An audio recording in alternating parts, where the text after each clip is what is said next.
See, even if I tried to start this with a prayer, it wouldn't work. They'd be talking right over my prayer. Luke 14, chapter, verse 1. Verse 1.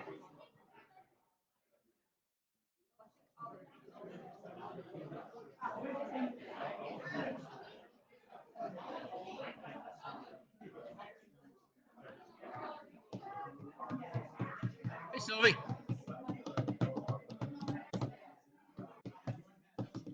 Luke 14. Getting there. It's getting there. Luke chapter 14, 1 through 14.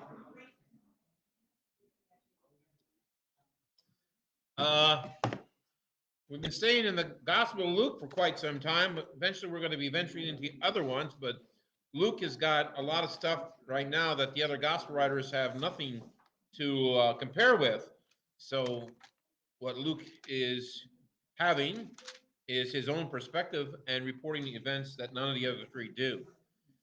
We've got Jesus that now in Luke chapter 14, he's got him in a Pharisee's house, and not just a Pharisee, but a prominent Pharisee. Nobody really knows the name of this Pharisee, but he's well known. And he has Jesus over for dinner on a Saturday. This is kind of interesting. I mean, you're not supposed to be actually doing anything on a Saturday and cooking on a Saturday, but someone's cooking on a Saturday here to have Jesus over. On one Sabbath, when Jesus went to eat in the house of a prominent Pharisee, he's being carefully watched. Now, that's key to the question I'm going to be asked here, that he was being carefully watched. There in front of him was a man suffering from dropsy. Jesus asked the Pharisees and experts in the law, is it lawful to heal on the Sabbath or not? But they remained silent. So taking hold of the man, he healed him and sent him away. Then when he noticed how the guest picked up, so then they asked if anyone has a son or a daughter, or an ox, that falls into well on the Sabbath day, we do not immediately pull him out, and they had nothing to say. Just going to look at those first 6 verses right now. Some people argue about this narrative that this was a setup. The Pharisees actually brought this man with a dropsy hand to Jesus on a Saturday. Why would people argue that this was a setup? What do you see in the narrative that indicates that Jesus was being set up here?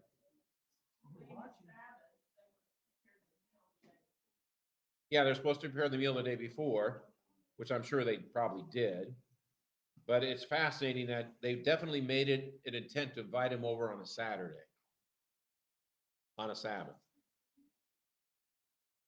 So this event is happening, this dinner is happening on a Saturday. Could have happened on any other day of the week, but no, it's happening on Saturday. What other things in here might indicate that this was a setup? They were watching him carefully watching him. You wouldn't be carefully watching somebody if it was just a nonchalant dinner and then the man with a dropsy hand shows. What were they trying to set Jesus up with this man in the dropsy hand? What were they trying to get Jesus to do to use against him? They were setting him up, hoping that he would take the bait that they could use against him. Healing on the Sabbath. Because if you just remember, last chapter, Luke chapter 13, chapter 13, verse 10, Jesus, just a few days ago, healed a woman on the Sabbath. And they weren't prepared then. They weren't prepared. They didn't have the witnesses. They didn't have the resources. That took them by surprise. So they were going to get prepared this time. A chapter later, 14, they repeat the event. Sabbath, but not this time with a woman who just kind of walked in. But this time they have a man that has a hand with dropsy, and they wait to see what Jesus is going to do. Jesus asked again the question, is it lawful to heal on the Sabbath or not? But they remained silent. Why did they remain silent? They didn't want to answer the question. They wanted to see what he's going to do so they could use it against him. So taking hold of the man, he healed him and sent him away. And then Jesus again uses that example about if you have a son or an ox that falls into a wall on Sabbath, you don't leave him there till the next day. You immediately pull him out. And again, they had nothing to say. They weren't really worrying about their answer. They were worrying about getting Jesus in trouble. So I might have mentioned this before, but if you take a look at why these Jews and Pharisees are so protective about the Sabbath, I'll have you turn to Ezekiel chapter 20. And when you read these verses, you can understand why these Pharisees are very, very protective about the Sabbath. Ezekiel chapter 20, verse 13.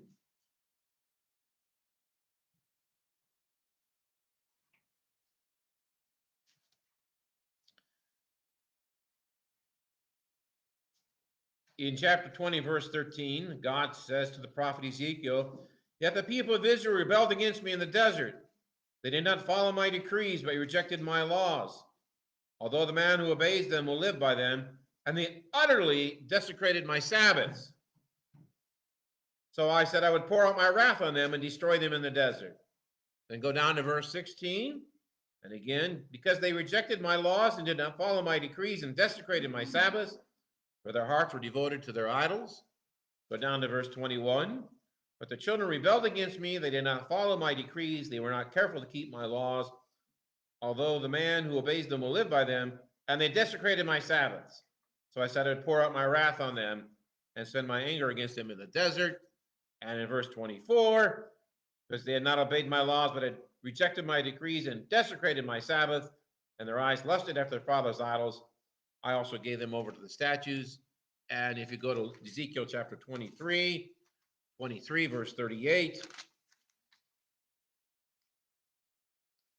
they have done this also to me at the same time. They defiled my sanctuary and desecrated my Sabbaths. I mean, you just go on in the prophet Ezekiel, and you have God constantly talking about how his people have been desecrating the Sabbath. What happened in the Old Testament because the people of Israel desecrated the Sabbath? What happened? You seen one of them that Jesus or that God said that what did he do to them in the desert because of the desecration of the Sabbath? He let many of them perish. Now you got to flip ahead thousands of years here. We've got Ezekiel the prophet. He's a captive prophet in Babylon. And again, everybody's got to make sense of their world. It's got to make sense of the world. We hate a world that's in chaos. We got to put it together. So the people in Babylon are there for 70 years. They're scratching their heads. Why does God do this to us? Why did God do this to us? Yeah, but specifically, they came to the conclusion the Pharisees and Sadducees did not come into existence until the Babylonian exile. That's when they started rising up. You didn't have Pharisees and Sadducees during the time of Moses. You didn't really have them during the prophets. You had religious leaders, but Pharisees and Sadducees came into play during the Babylonian captivity and became very influential. So as they're scratching their heads together and saying, why did God give us 70 years in Babylon? Their answer was, because we were desecrating the Sabbath. So let's not try and put the Pharisees and Sadducees in a good light, because every time you hear about the Pharisees and Sadducees in the New Testament, you always want to boo and hiss. Except when you get to Nicodemus and Joseph Arimathea, they kind of trumped up there for Jesus. But most of the narratives here in the Gospels are always like picturing them in a bad light.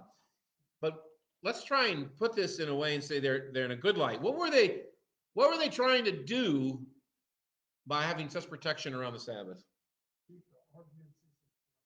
They were trying to keep the ordinances in place. For what reason? Why were they so concerned about making sure nobody among them would desecrate the Sabbath?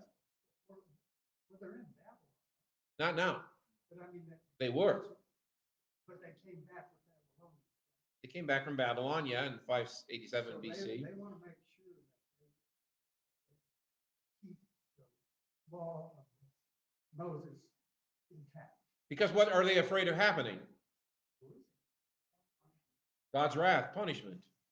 So can you kind of understand a little bit about where they're coming from? I mean, their history kind of sets them up for the fact of wishing to protect the Sabbath because they're doing it for the benefit of their people.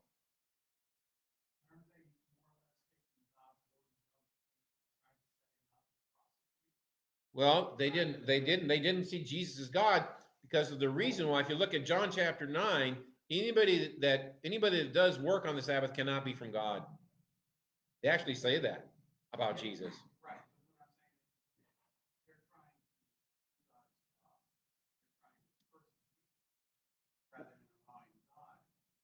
Yeah, and Jesus says that prophecy that people are going to persecute you, thinking they're doing it for the name of God, and he's experiencing it himself right here.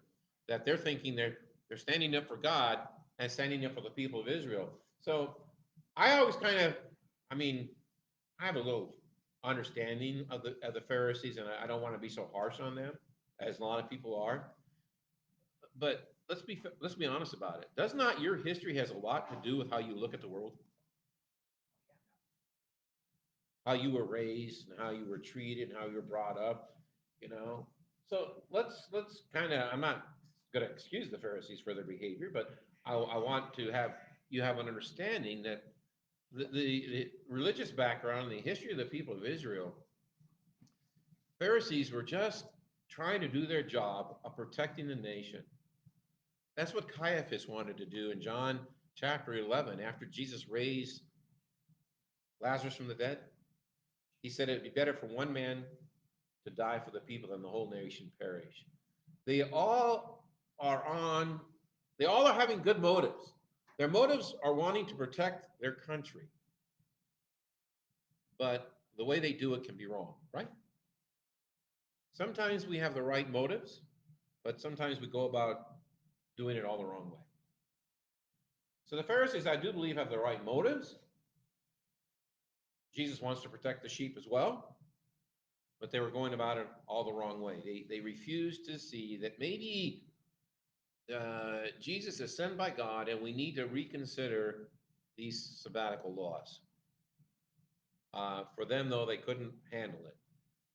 And that's why they believe they had the support of the people, because they've been brought up as little children to believe that you violate the Sabbath, God's going to punish. And they taught all the students in their rabbi schools that if you violate the Sabbath, God's going to punish. So therefore, they thought they would have the will of the people if they could have Jesus do a healing on the Sabbath where he was being watched carefully. Being watched carefully. Jesus was not going to worry about the setup. He was still going to heal the man on the Sabbath and let the chips fall where they may. But he was not going to let his mercy be prevented from carrying out by the, what do you want to say, sinful motivation for why this event took place before him. So that is something just to kind of think about, again, why there is such a challenge between the Pharisees and Jesus about the Sabbath. Both of them want to protect the sheep of Israel. One of them's right, one of them's wrong.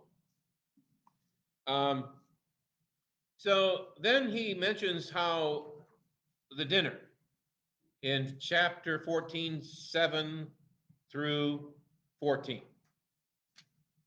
When he noticed how the guests picked the places of honor at the table, he told them this parable.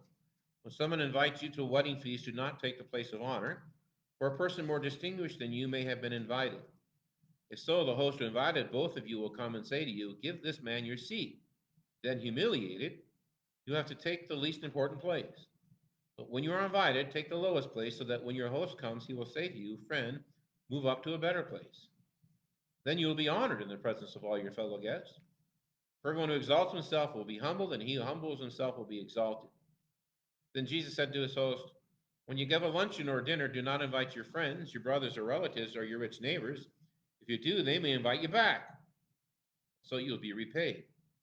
But when you give a banquet, invite the poor, the crippled, the lame, the blind, and you will be blessed. Although they cannot repay you, you will be repaid at the resurrection of the righteous.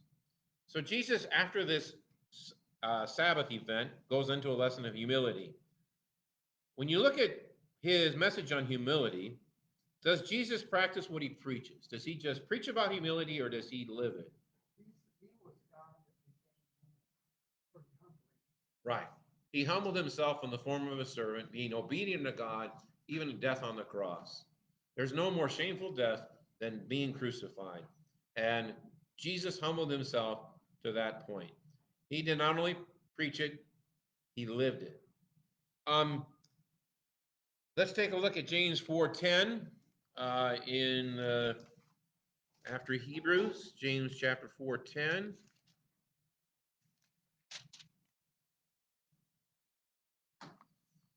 And James there says, humble yourselves before the Lord and he will lift you up. And Luke 152, that's about Mary, same kind of thing. So, and I had a sermon on this a little couple weeks ago. Maybe it was just last Sunday I preached. I'm not sure. They're just going to get lobbed in my mind after a while. Humility. Do you work for it? Do you work for humility? You almost think you have to, right? Is humility a natural trait of human beings? No. You kind of have to be working toward it. But where do you go wrong when you work for humility? You go wrong when you work for humility when you work for humility for what reason? That when you become a hypocrite, self-serving. You go wrong when you want to earn something because you're becoming humble to earn a reward. Remember that little joke I shared in the sermon? You know, they gave a guy a badge for humility, right? They took it away because he wore it. So how do you do that? I'm proud of my humility. Is that a right statement to say? Well, that's a challenge, isn't it? How do you how do you how do you fathom this out so that like I said, I had a student wrapping up this semester. She was like, "Oh, I'm getting involved in my church's ministry for social ministry. I'm helping the widows and I'm helping some orphans and I'm doing this and that." And then she said in her journal, "But I come down and I ask myself, am I doing this for them or am I doing this for getting a reward?"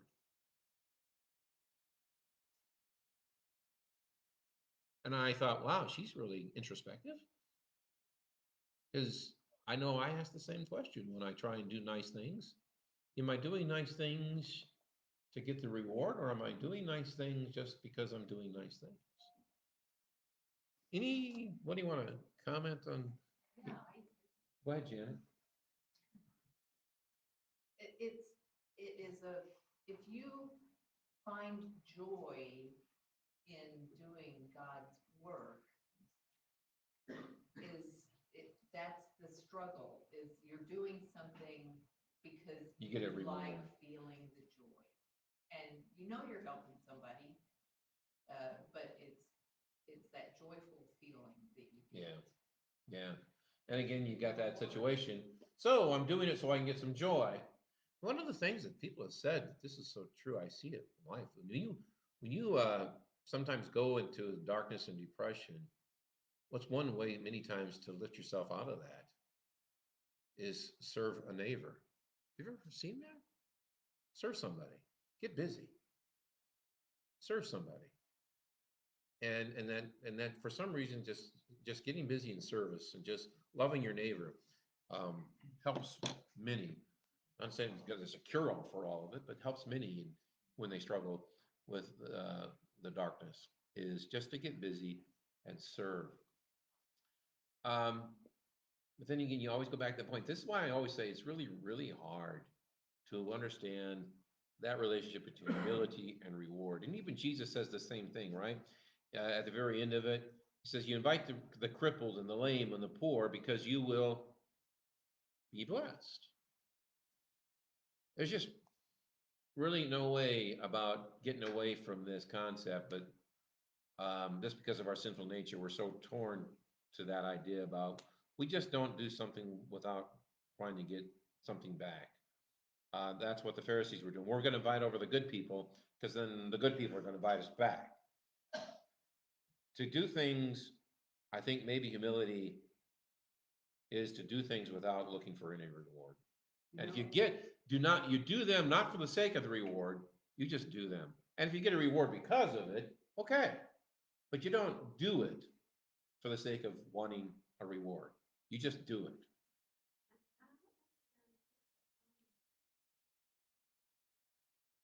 For example, you said how healing it is. Yeah. To go and help someone or something else. I've experienced that a lot in my life. Yeah. And I don't think I'm sinning when I have a creature in my lap and it's healing, Mm-hmm. and I'm healing, Right. and I'm knowing that I'm doing exactly what Right. Right. I don't think that's right. And as long as you say it's not pride, it's not sinful, I think you have the right attitude and perspective. It's just that I think sometimes in our nature, I'm just talking about the conscious problems sometimes people have. It, I just want to acknowledge that it's there. It's just there. And we have like this, like the girl that was in my class. I'm doing this, but I'm wondering whether I'm doing it for myself. Well, and I think we all. Yeah, We all do. yeah. Because of our sinful nature, we have a hard time just doing acts of humility. I mean, are we smiling at our neighbors? Do we really feel like smiling? Or are we smiling at Uh-huh. them?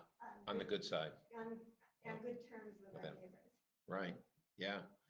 Uh, One thing that was really strong it's still strong in the Lutheran theology about this thing about your neighbor. And humility cannot really truly be experienced without neighbor. You cannot be humble unless there's somebody other to put them before you. You need your neighbor to be humble. Does that make sense? Because if you're the only one living on the earth, there's no need for humility. But if you got a community, humility then happens because you've got people to put before you. Um, if you believe in the work righteousness concept, where you got to earn your way to heaven, so you're going to do a lot of good works and you're going to be humble to your neighbor and you're going to earn your way to heaven, are you using your neighbor or serving your neighbor? You're using your neighbor. If you've already got salvation given to you and you're just doing good things because you're just so happy and full of joy that God has taken care of salvation in Jesus Christ, and you're serving your neighbor because you're just like, I just got to share the joy. Now you're serving your neighbor, you're not using your neighbor. Is you, because he did that, because he saved you, you love him, and he's your father, and if the father wants you to do something, and you love him, you'll do it. Right, right.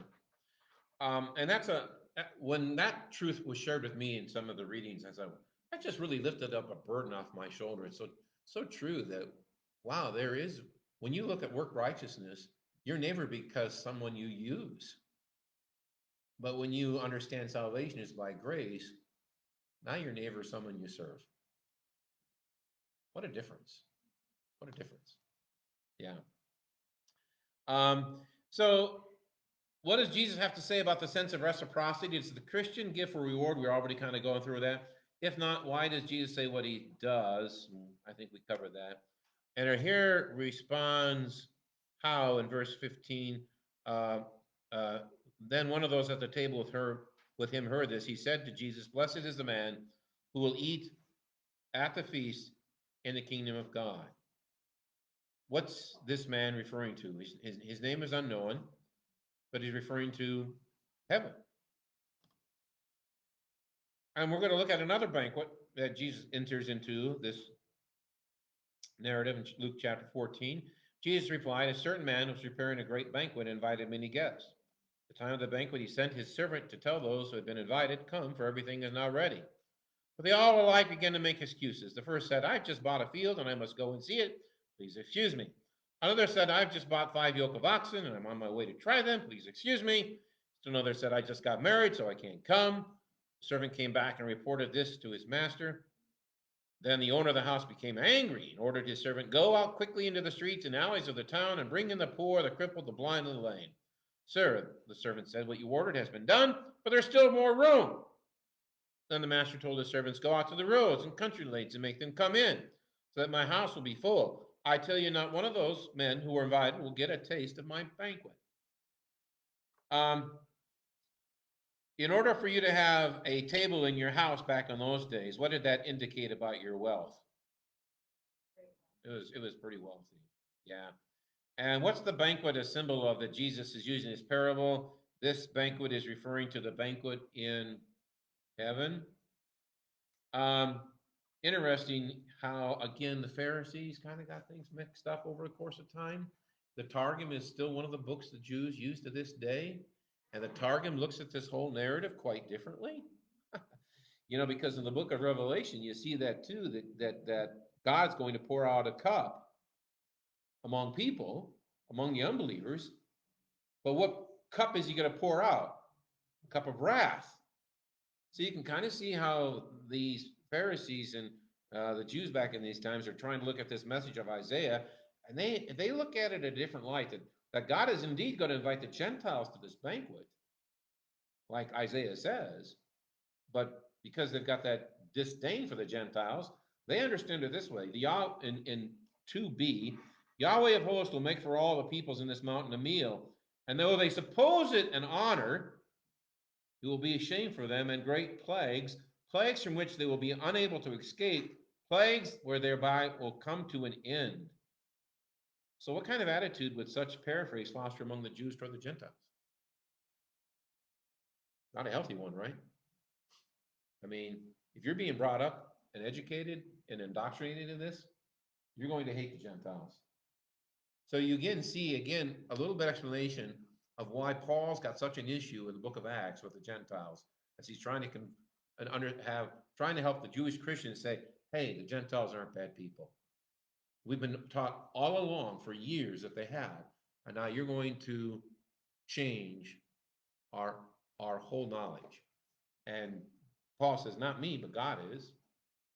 But this is what they're up against. So notice the repetitive cycle of do this, and because of this, and this is important. A rabbinic commentary notes that people will not attend a banquet unless invited twice. Why? Well, make sure the first invitation was not sent to them by mistake. That happens today, right? You send an invitation to somebody, they show up at the party and say, oh, I didn't remember I invited you. You don't say it to them. But what do you say? Oh, I'm glad you're here. So they have the history that you don't invite once, you invite twice. In our culture, we send out RSVPs. Why do we do that? We know how many's coming, so we know how many to prepare for, that we will not be caught short-handed. The first invite then may have been given to gauge intent of the receiver. What did this have to do with preparation? So the guy wanted to know how much food to prepare. So the second invite is sent out to tell them dinner is ready. So if you take a look in verse 16, is there indication that a first invitation was sent out? According to verse 16, is there indication that a first invitation was sent out? Yes. He invited many guests. And so, okay, I know how many guests are coming. So now I'm going to make my dinner. And you don't have refrigeration storage. You just want to make it fresh. You want to make it ready to go. And so now the dinner is ready. So now what does he do? He sends out the second invite. We're ready. He said, you're coming. I got all the food ready. According to the number of people who said they're coming, it's ready. Come to the banquet. But a lot of them don't. Why does this understanding of rabbi commentary make the excuses even more offensive to the host. Just even today, you RSVP, and then people tell you to come in, and when they don't come, how do you react? Do you get angry?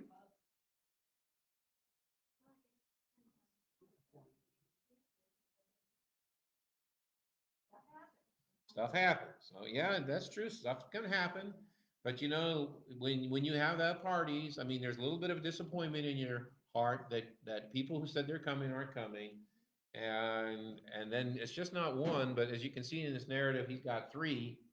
So let's take a look at these three excuses. Um, what hole do you see in the first excuse? The first guy says, "Well, I've just bought a field. I must go and see it." Uh, Carl, did we just go buy that land without looking at it first? No. I mean, it's just, you don't do that, right? You don't buy a land without looking at it first. And so this guy is he just doesn't want to be there. He said he wants to be there, and then he pulls back when the dinner is ready. Doesn't want anything to do with it. Now he's going to use a field as an excuse, but if you're going to make an investment in the land, you don't buy the land without first looking at it. Something's wrong with that excuse. Then the second excuse is he's bought 5 yoke of oxen. I'm on my way to try them out. Same thing, right? Do you buy things without trying them out first? Do you buy a car without trying to drive it off the lot and see, yeah, this fits for me? Said again, this guy said he's coming and he comes up with a lame excuse. How about the third one? Marriage thing. You think you could? I don't think I can. Why? Huh? Bring his wife along. But what makes this wrong when you understand the 2 invitation thing? He should have said no then. Or if he wasn't setting the engagement date, he should have set the engagement date saying, well, I'm having that banquet, so we need to move it to another day when they were going to get engaged. He did not have to get that wedding on that day, especially if he knew that he had been invited to the banquet. So the 2 invitation thing in the rabbinic commentary helps us explain why the third one is a problem. So why are these 3 finding excuses? Why do you find an excuse not to go to a party you already said you're going to go to?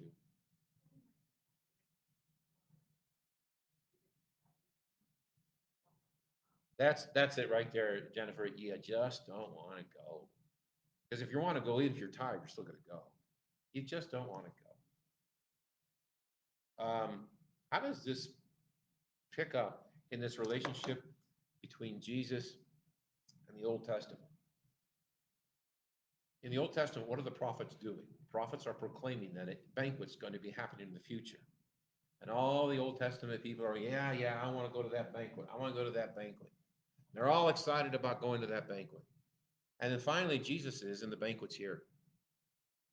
And how are they responding to the banquet? They don't want anything to do with the banquet anymore.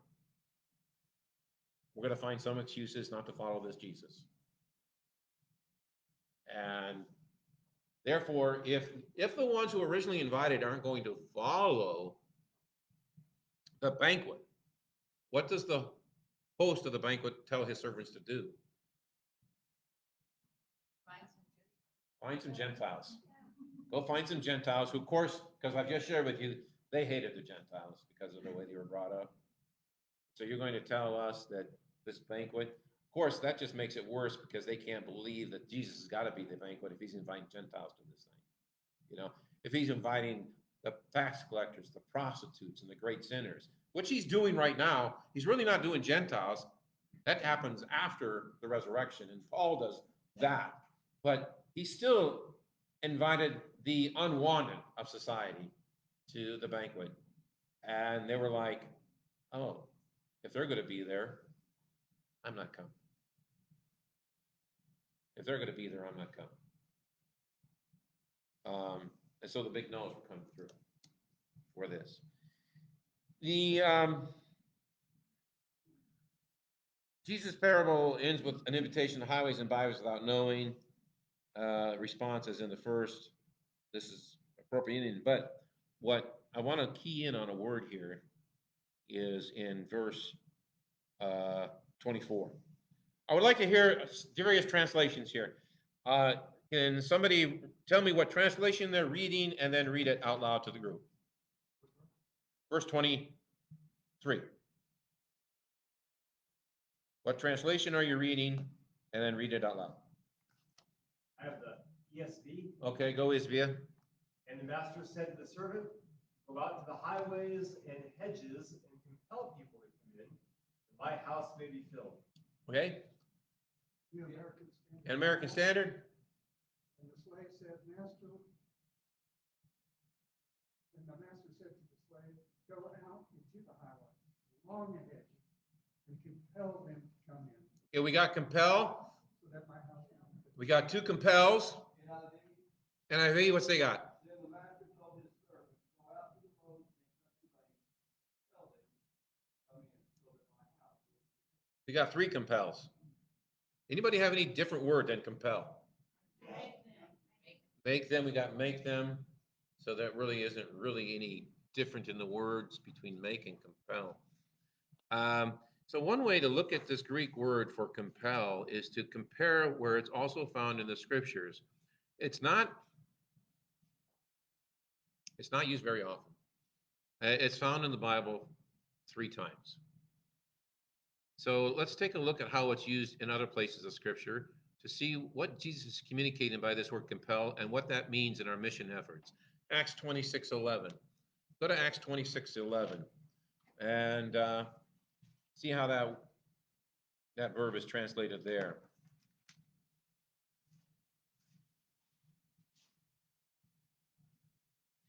And it's in the words before the sentence that includes blaspheme. Somebody go ahead and give me a reading from Acts 26:11. Also your translation. NASB says,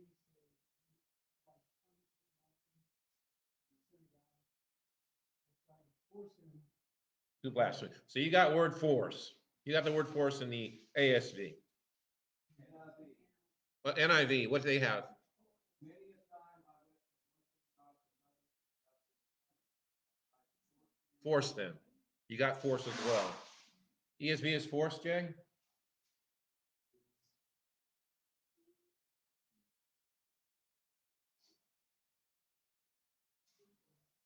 Acts 26:11.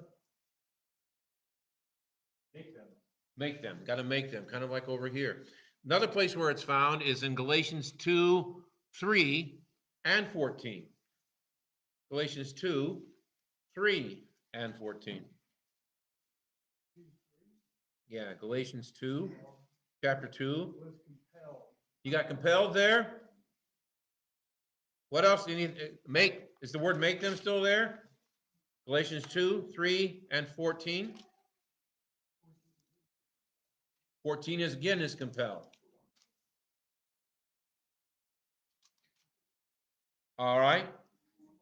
Forced, compelled. Now, if you look at what I have in your question, question 2J, not J Brown, but J, letter J. The Spanish Inquisition found grounds for their tactics due to the use of the word compel here. Do you agree? You agree? Okay. Craig says no. You're coming out of your head, Janet, that you can see where they're coming from? Compel. It's a very limited word in the Greek, hardly used in the Bible at all. But let's look at the authors of these people. Let's look at the author. Let's look at the ones who use this word. So who writes the Gospel of Luke? Luke, and he is a Gentile, well-educated doctor. Okay? And who writes Galatians? Paul, and he's well-educated. And Luke and Paul are buddies, right? So they're kind of using the same vocab. So how Paul uses the word is more likely going to be the same way Luke uses the word. And you got this word compel. And you have the Spanish Inquisition using this word to say, you become a Christian or we cut your head off. compelled, forced. What does this have to say about mission work today? Got their help.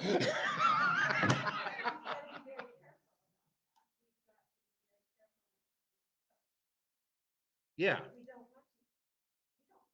God doesn't want people to rise. He wants people to have. This is what we have to teach people about Jesus and about God is why we want. Uh-huh. So, what are two ways to compel people? Huh? Threat is one. The other what? Bribe? Bribe? Bribe? Offers them something better than what they have. Offer them something better than what they have. I guess when I think of this compel, you can either compel by threat or you can compel by love. Yeah. People are just, if you really love, people are going to be compelled to come to the object of love. So the Spanish Inquisition, if they really used this word, they were using it on the wrong grounds. They were using compel like, hey, we got grounds to use fear. But really, Jesus always has been compelling by love, open his arms. Matthew 11:20, come to me, you are rested and heavy laden, I will give you rest. People hearing that, they're just compelled. They're just kind of like, there's this overwhelming force that takes over them, which we'd call the Holy Spirit, that leads them into the arms of Jesus Christ. They're just drawn. It's a magnet. They're compelled. And that's the message we have to do in mission work and among our neighbors and friends, that they really have no choice after we communicated the true love of God. They're just going to be compelled. I don't remember where it's located, but St. Paul says, love of Christ controls the verb. Compelled in Corinthians. Yeah. So love is, I think, the way to compel people, not fear, not to threaten them with an inch of their life. Another student, we get into the book of Revelation in the last part of this class, and one of them was like, they have to comment to each other. One of them said to the fellow classmate, I don't understand the reason why you consider the book of Revelation such a wrongful book because it scares you. I think it's great because I'm scared of Jesus, I'm going to follow Jesus. He's compelled to follow Jesus out of what? Fear. Yeah.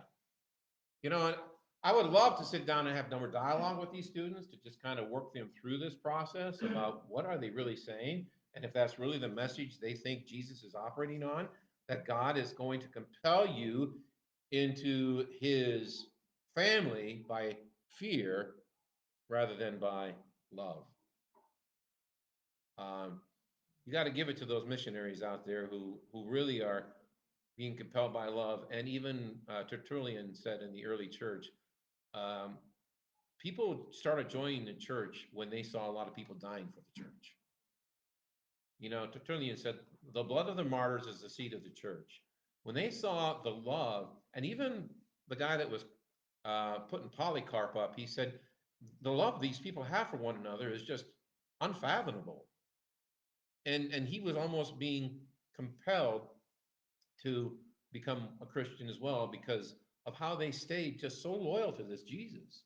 And not because they were afraid of him, but because Jesus had done something for them beyond human comprehension, a mystery. And I like the way that Paul does it when he's before Agrippa. Let's go to Acts. I think we'll end here on that. Acts. It's going to take me just a moment to find it.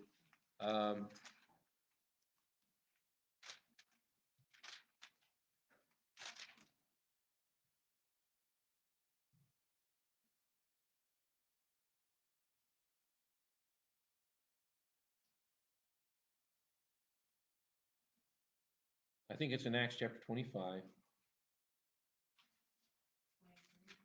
25.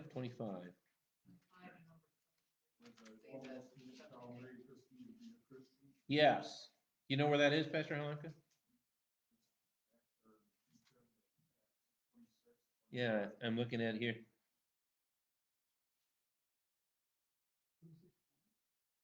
26, chapter 28.